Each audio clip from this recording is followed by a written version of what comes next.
What do you expect Democrats to do? Now, I agree with that, even though I blame the Democratic Party for not having the support it required in order to get majority. However, we cannot go back and fix what they did that resulted in us not having majority. So the productive question becomes, what actual avenues are there in order for us to restore what was lost? And what was lost isn't necessarily the fact that we have a tyrant who wants to be a king as POTUS, but the fact that it's not that people voted for him, but the fact that he was even on the ballot. No, Trump versus Anderson said that basically it is so vague, the provision, Amendment 14, Section 3, that there is required to be an amendment, so a legislation, right?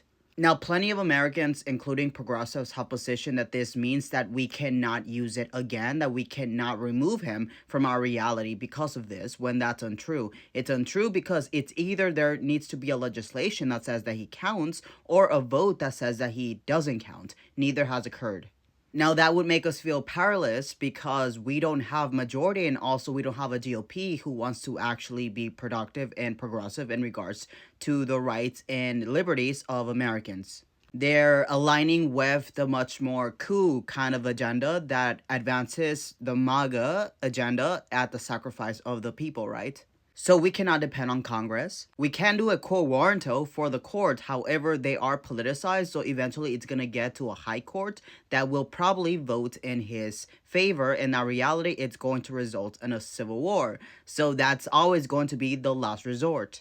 However, we forget that in Article 5, there isn't just the congressional part of creating an amendment, but there is also the Convention of the States, which is state delegates voted on by the people are brought onto a constitutional convention, and there you're capable of fixing the constitution, right? So if the provision, Amendment 14, Section 3, requires clarification, then why are we waiting for Congress? Why can we not just invoke a constitutional convention? Now, normally we need a legislature from our state in order to promote that in the legislative session, right? However, in this reality, I would say that we should use the marches or the general strike in order to force demand from the state legislatures in order to submit an application for a constitutional convention. The economy doesn't breathe until they submit it. 34 or 50 states required to approve it. This is the only way before the Civil War, because it's going to happen. It's just a question of when.